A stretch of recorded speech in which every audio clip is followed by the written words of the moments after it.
पिछली बार हम लोगों ने गॉस लॉ पर कुछ सवाल हल किए थे और हमने एक अगला सवाल स्टेट किया था जो इस लेक्चर में हम करने वाले हैं कि अगर किसी क्षेत्र में इलेक्ट्रिक फील्ड हमारा इस प्रकार का हो, E बराबर Q/4πε0 R square in are cap direction,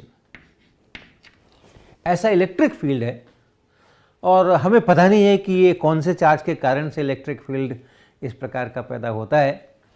ऐसा हम बहाना करेंगे कि हमें पता नहीं है और इलेक्ट्रिक फील्ड से हम उस चार्ज को ढूंढेंगे कि वो चार्ज कहाँ है, एक चार्ज है या चार्ज डिस्ट्रीब्यूशन है या क्या है, इसको हम लोग करेंगे।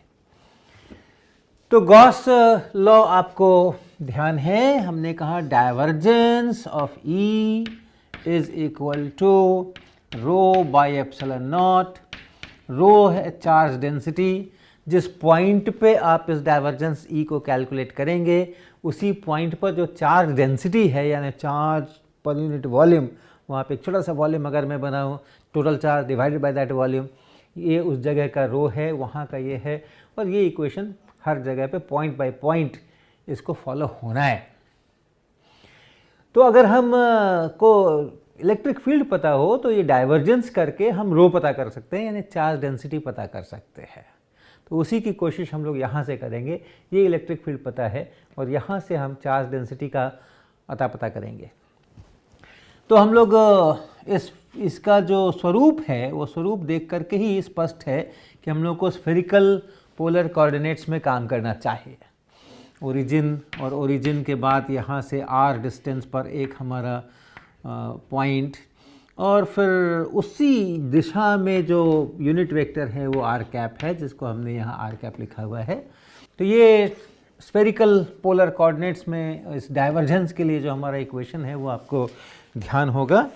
वो हमारा इक्वेशन होता है डाइवर्जेंस ऑफ E, किसी भी वेक्टर का डाइवर्जेंस, जब वेक्टर फील्ड का डाइवर्जेंस बराबर 1/r square del del r और फिर r square ER, r square ER और फिर आगे 1/r साइन थीटा यहाँ और dd theta del del theta यहाँ और साइन थीटा और E थीटा ये यहाँ और फिर प्लस 1/r साइन थीटा और डेल डेल फाई और del E phi del phi. ये तो ये स्फेरिकल पोलर कोऑर्डिनेट्स को अगर हम इस्तेमाल करते हैं r थीटा फाई को, तो डाइवर्जेंस E के लिए ये हमारा जनरल इक्वेशन, जनरल फार्मूला है।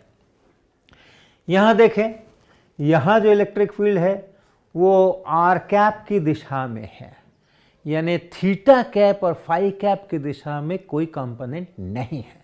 तो अर्थात ये जो ER है ये तो है, ER r दिशा में जो कंपोनेंट है वो ये है Q/4πε0 r स्क्वायर और E थीटा 0 है और E फाई भी 0 है, क्योंकि यहाँ पे थीटा कैप फाई कैप नहीं आ रहे तो वो जो कंपोनेंट्स है थीटा कैप डायरेक्शन में वो 0 है और फाई कैप डायरेक्शन में जो कंपोनेंट है वो 0 है। आपको फिर से स्फेरिकल पोलर कोऑर्डिनेट की ज्योमेट्री याद होगी। थीटा कैप किसको कहते हैं हम?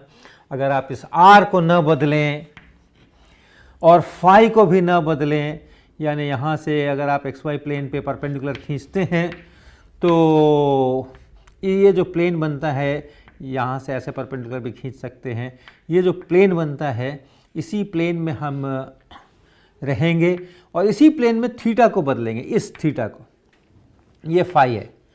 तो फाई नहीं बदलना, r नहीं बदलना, केवल थीटा बदलना। तब जिस डायरेक्शन में चलोगे वही थीटा कैप का डायरेक्शन है। इस तरह से, ये इस तरह से, ऐसा कुछ और फिर इन दोनों के परपेंडिकुलर ऐसे हॉरिजॉन्टल डायरेक्शन में z एक्सिस के चारों बगल वो जो डायरेक्शन आएगा वो फाई कैप का डायरेक्शन होगा। उधर कोई कंपोनेंट नहीं है, इसलिए ये सब। अब इन चीज़ों को आप यहाँ रखिए। तो चूंकि ई थीटा 0 है, ई फाई 0 है, इसलिए ये सारा पार्ट जो है वो 0 है, सिर्फ ये बचेगा। ये क्या है? Divergence of E is equal to 1 by r square del del r square और multiplied by e r cap की दिशा में इलेक्ट्रिक फील्ड का कंपोनेंट, और वो कंपोनेंट है ये इतना। So this into q divided by 4 pi epsilon naught r square.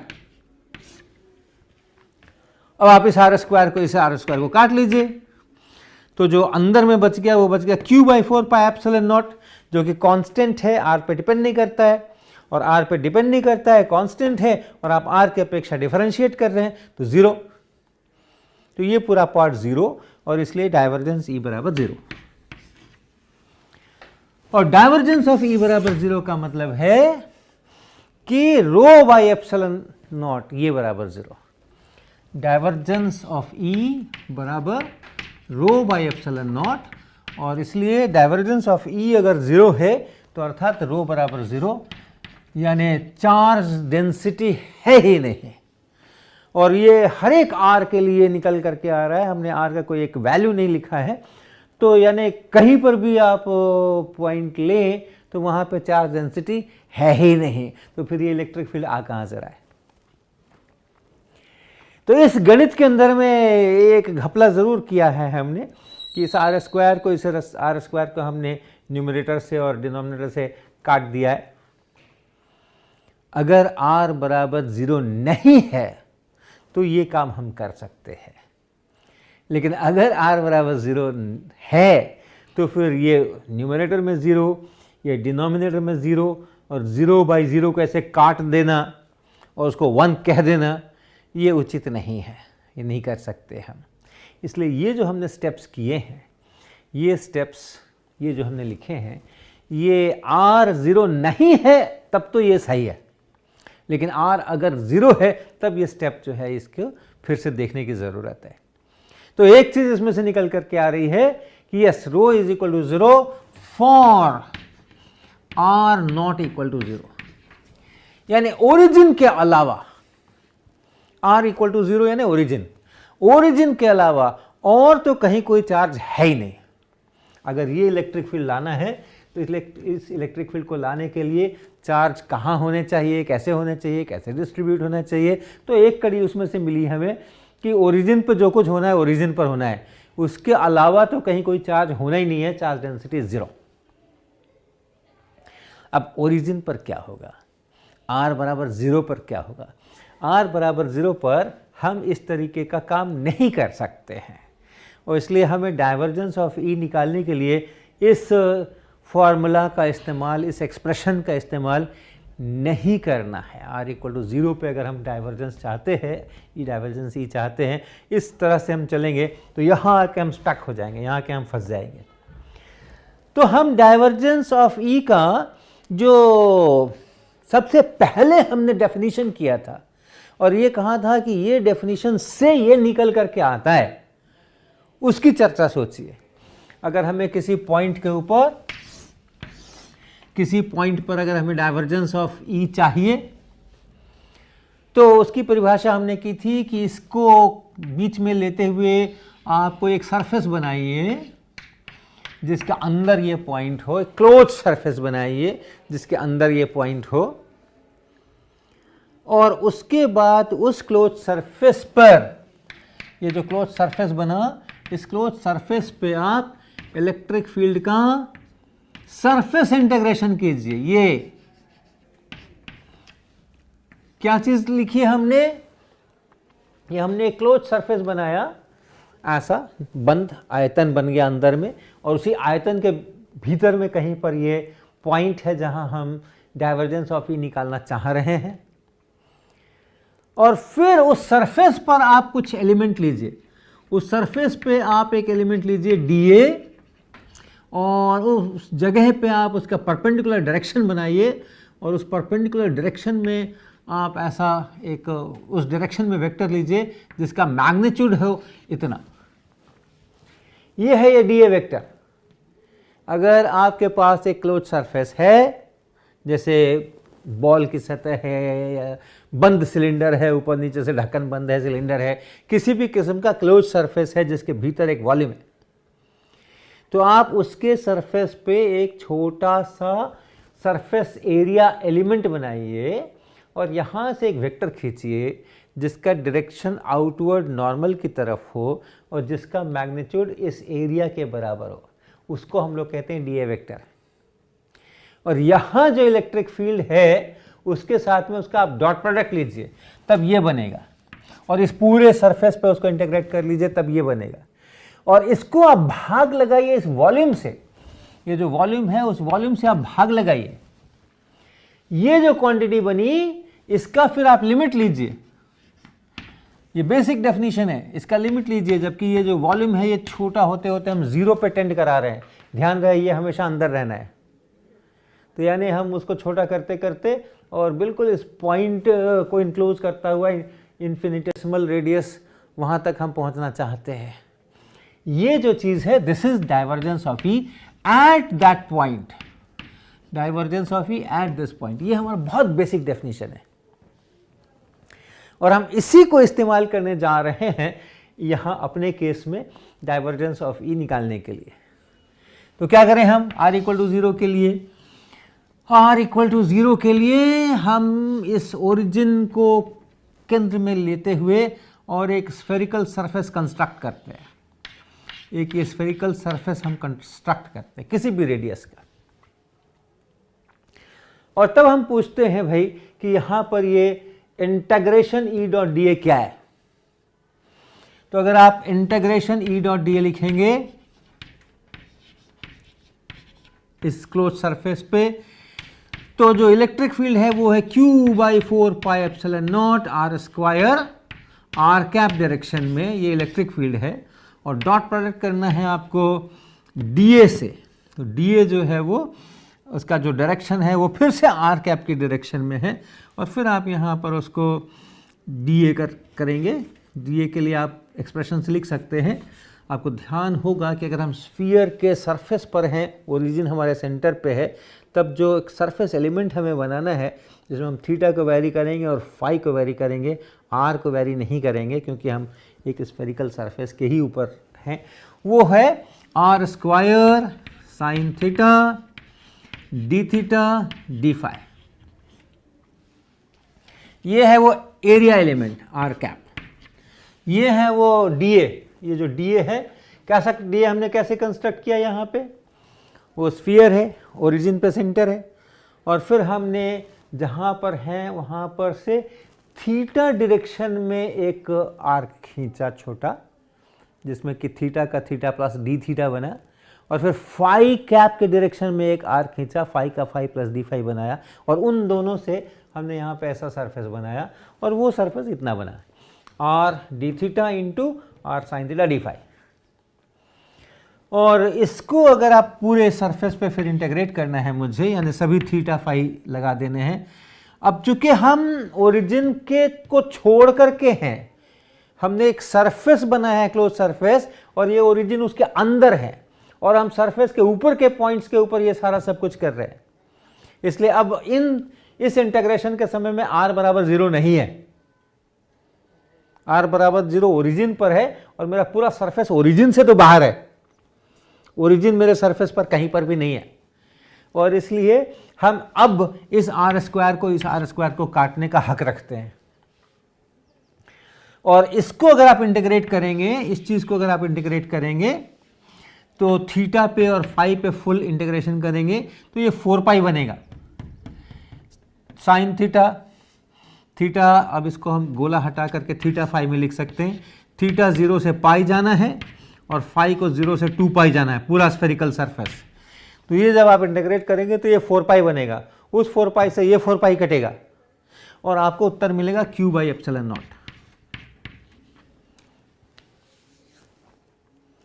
और इसको फिर आप भाग लगाएंगे इसके वॉल्यूम से, इसके वॉल्यूम से, और तब उसका लिमिट लेना है आपको as this volume tends to 0।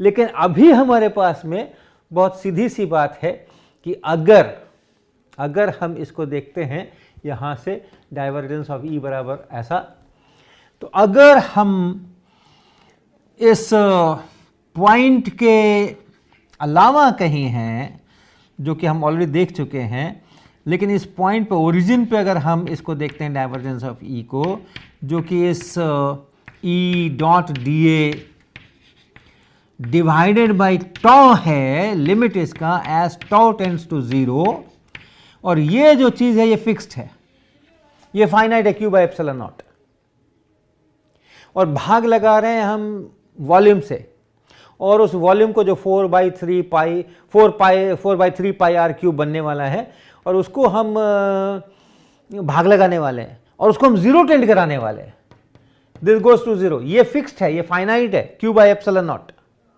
ये 0 टेंड नहीं कर रहा और ये 0 टेंड कर रहा है, तो इसलिए ये जो लिमिट आने वाला है ये लिमिट इन्फिनिटी ही होने वाला है। तो क्या पता चला, rho is 0 for r not equal to 0 and rho is infinity for r equal to 0। R equal to 0 पर हम चलेंगे और वहां डाइवर्जेंस ऑफ ई निकालेंगे, तो वो डाइवर्जेंस ऑफ ई जो है वो हमें यहां से हम देख रहे हैं कि वो 0 बनने वाला है, और डाइवर्जेंस ऑफ ई अगर 0 बनने वाला है, इन्फिनिटी बनने वाला है, डाइवर्जेंस ऑफ ई यहाँ पर इन्फिनिटी बनने वाला है, और अगर डाइवर्जेंस ऑफ ई इन्फिनिटी बनने वाला है तो रो भी इन्फिनिटी बनने वाला है। तो बाकी सब जगह पर 0 और ओरिजिन के ऊपर इन्फिनिटी। अब इन्फिनिटी से तो कुछ समझ आया नहीं कि ये क्या हो गया, रो बराबर इन्फिनिटी तो बड़ी अलग किस्म की चीज़ होती है, उससे तो पक्का पता चला नहीं कि ये कौन सा चार्ज है जो ऐसा वाला इलेक्ट्रिक फील्ड देगा। तो इसको भी हम लोग और आगे बढ़ाएंगे, लेकिन उसके पहले एक रिवाइज कर दें एक चीज़ आपकी फिर से, कि हम लोग डिराक डेल्टा फंक्शन की बात हमने कभी की होगी, डिराक डेल्टा फंक्शन, और हम एक फंक्शन डिफाइन करते हैं डेल्टा आर ऐसा, और इसका अर्थ है कि हम ओरिजिन पर इसका वैल्यू इन्फिनिटी है, ओरिजिन के अलावा सब जगह 0 है, राइट। ऐसा हम लोग डिराक डेल्टा फंक्शन 3 डिमेंशन में है, वेक्टर नोटेशंस में है। 1 डिमेंशन का अगर हमें डिराक डेल्टा फंक्शन डिफाइन करना होता है तो हम डेल्टा एक्स लिखते हैं या delta x minus x not लिखते हैं। तो अगर हमारा delta x minus x not ये फंक्शन है तो इसका अर्थ है कि ये एक्स एक्सिस है, ये पॉइंट एक्स नॉट है, ये फंक्शन 0 है 0 है 0 है 0 है, एक्स नॉट पर आकर इन्फिनिटी होता है और फिर वहाँ से वापस 0 हो जाता है, फिर ये पूरा 0 रहता है। कैसा इन्फिनिटी होता है? ऐसा इन्फिनिटी होता है कि एरिया अंडर द कर्व अगर आप निकालिए ये, तो ये 1 होता है, प्रोवाइडेड ये लिमिट्स जो हैं जितनी दूर में आप इंटीग्रेट कर रहे हैं उसके अंदर ये एक्स नॉट होना चाहिए। अगर आप यहाँ से यहाँ तक इंटीग्रेट कर रहे हैं इसको, तो ये फंक्शन यहाँ 0 है तो ये 0 होने वाला है। अगर आप यहाँ से यहाँ इंटीग्रेट कर रहे हैं 0 होने वाला है, यहाँ से यहाँ इंटीग्रेट करते हैं 0 होने वाला है। लेकिन यहाँ से यहाँ अगर आप इंटीग्रेट करने वाले हैं तो फिर बीच में ये जो कंट्रीब्यूशन आ रहा है उसके कारण से ये 1 होने वाला है। तो ऐसा अगर हो जाता है तो उसको हम लोग delta x minus x not कहते हैं। और डेल्टा एक्स किसको कहेंगे? एक्स नॉट बराबर 0, यानी ये यहाँ पीक नहीं करके यहाँ पीक कर रहा है, तो ओरिजिन पर ही अगर ये ऐसे पीक कर जाता है तो उसको हम लोग डेल्टा एक्स कहते हैं। अब इसी को 3 डिमेंशन में सोचिए, स्पेस है, स्पेस में एक पॉइंट है, जैसे यहाँ इस एक्सिस के ऊपर एक पॉइंट था, स्पेस में एक पॉइंट है और इस केस में ये ओरिजिन है। उस ओरिजिन के अलावा कहीं भी देखते हैं तो वो फंक्शन 0 है, ओरिजिन पर वो फंक्शन इन्फिनिटी है। और कैसा इन्फिनिटी है कि अगर आप इसको इंटीग्रेट कर दें, वॉल्यूम इंटीग्रेशन कर दें इस पे, उस पॉइंट के अराउंड एक वॉल्यूम बनाएं और उस वॉल्यूम पर इंटीग्रेट करें, वॉल्यूम से मल्टीप्लाई करें, जैसे यहाँ dx है वैसे वहाँ पे अब dx dy dz अगर कार्टेशियन यूज करते हैं तो ऐसा कर दें। This should be 1 if origin is included in the volume। जिस वॉल्यूम पे आप इसको इंटीग्रेट कर रहे हैं उसके अंदर अगर ओरिजिन है तब वैसी हालत में ये 1, और अगर नहीं है तो ये 0, यानी बाकी सब जगह तो 0 है ही, यहाँ इन्फिनिटी है। और कैसा इन्फिनिटी है? अगर हमने उसके अराउंड एक वॉल्यूम बना दिया, उस पूरे वॉल्यूम पे उसको इंटीग्रेट किया, तो दैट शुड बी 1, जब जब वो ओरिजिन उसका अंदर हो। ये चीज़ ध्यान में रखिए और फिर से अपने इस को देखिए, जो हमने अभी डाइवर्जेंस ऑफ ई निकाला है उसको देखिए। अब ये दो कंडीशंस तो सेटिस्फाइड है, सब जगह डाइवर्जेंस ऑफ ई 0 है, या ये रो सब जगह 0 है, और ओरिजिन पर ये इंफिनिटी है। तो दो कंडीशन हो गया। तीसरा कंडीशन भी सेटिस्फाइड है क्या डिराक डेल्टा फंक्शन होने के लिए, उसको देखते हैं। तो हम लोग क्या करेंगे, हम देखेंगे कि ये जो रो है उस रो को अगर हमने डीटो से मल्टीप्लाई किया, एक वॉल्यूम एलिमेंट बनाया, एक वॉल्यूम बनाया, उस ओरिजिन के अराउंड एक वॉल्यूम बनाया, उस पूरे वॉल्यूम में छोटे छोटे डीटो डीटो डीटो डीटो सब लिए और रो को डीटो से मल्टीप्लाई किया और इंटीग्रेट कर दिया, किस पे, वॉल्यूम पे। ये ओरिजिन है और इस ओरिजिन के अराउंड हमने एक वॉल्यूम बनाया और उस वॉल्यूम के अंदर में छोटे छोटे डीटो डीटो डीटो हैं, और वो सब लेकर के और वो सब जगह का रो लेके मल्टीप्लाई करके हमने वॉल्यूम बनाया और इंटीग्रेशन बनाया। इसका हम लोग देखना चाहते हैं कि ये क्या होने वाला है। तो रो की जगह मैं लिखूंगा epsilon not into divergence of e, ऐसा डीटो इस वॉल्यूम के ऊपर, इस वॉल्यूम के ऊपर, ये वॉल्यूम है, इस वॉल्यूम पे। और अब एक और बहुत प्यारा मैथमेटिकल रिलेशन है जिसको कहते हैं Gauss divergence theorem.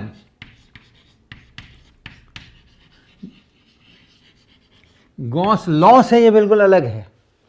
Gauss law physics का रूल है, प्रकृति उसके अनुसार चलती है, और ये एक गणित का डेरिवेशन है, एक गणित का एक संबंध है। और वो क्या है कि अगर डाइवर्जेंस ऑफ कोई भी वेक्टर, डाइवर्जेंस ऑफ ई, इसको आप किसी वॉल्यूम पे इंटीग्रेट करना चाहते हैं तो आप ऐसा कर सकते हैं कि उस वॉल्यूम का जो सरफेस है, जिस सरफेस से वो वॉल्यूम इनक्लोज होकर के बना है, उस सरफेस पर आइए और उस सरफेस पे इलेक्ट्रिक फील्ड का सीधा ऐसा वाला इंटीग्रेशन कीजिए, ई डॉट डी ए, जैसे हम लोगों ने अभी यहां किया था।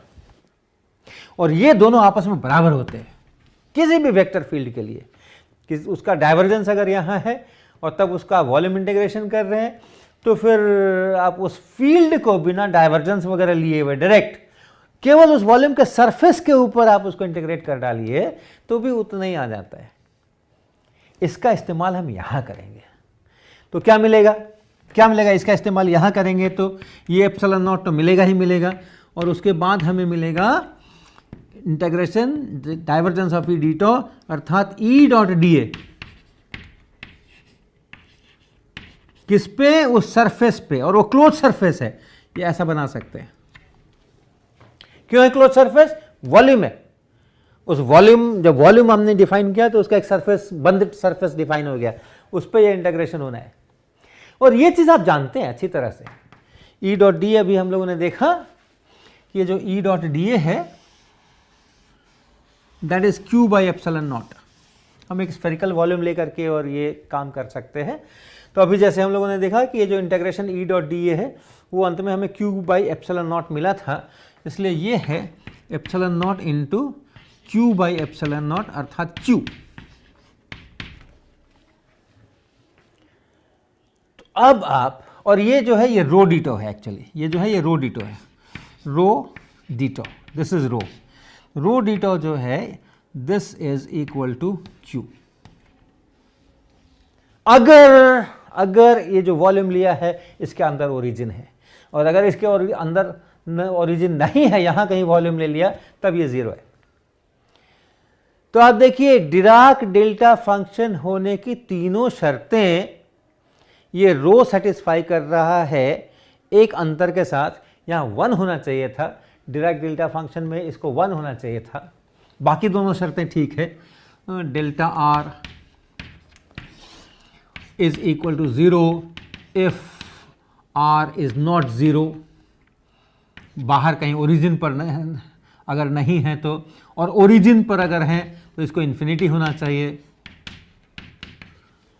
और इसके अलावा ये तीसरी शर्त। तो हमारा रो इन तीनों शर्तों को फॉलो कर रहा है, एक्सेप्ट कि यहां 1 की जगह q है। Rho is 0 if r is not 0, rho is infinity if r is 0, and rho ditto is q if origin is included, otherwise this. तो यानी ये जो फंक्शन है मेरा रो, ये फंक्शन है q टाइम्स डेल्टा r। 1 की जगह पे q है, इसको q से मल्टीप्लाई कर दीजिए आप, this is q times delta r। तो ये हमने पूरी तरह से, और हमने इक्वेशन इसका दे दिया, ये है चार्ज डिस्ट्रीब्यूशन। और इस चार्ज डिस्ट्रीब्यूशन का मतलब यही है कि ओरिजिन के ऊपर, सिर्फ ओरिजिन के ऊपर एक पॉइंट चार्ज q पड़ा हुआ है, ताकि अगर आप उसके अराउंड वॉल्यूम लेकर के और टोटल चार्ज ढूंढें उसके अंदर में, तो आपको q मिल जाएगा, और उसके अलावा कहीं आप बनाते रहिए वो 0 मिलेगा। तो ये हमने इलेक्ट्रिक फील्ड से शुरू करके और ये डिराइव किया कि मेरा चार्जेस कहाँ हैं, ओरिजिन के अलावा कहीं नहीं है, और ओरिजिन पर है पॉइंट चार्ज है, बटा हुआ नहीं है, और वो पॉइंट चार्ज जो है उसका वैल्यू q है।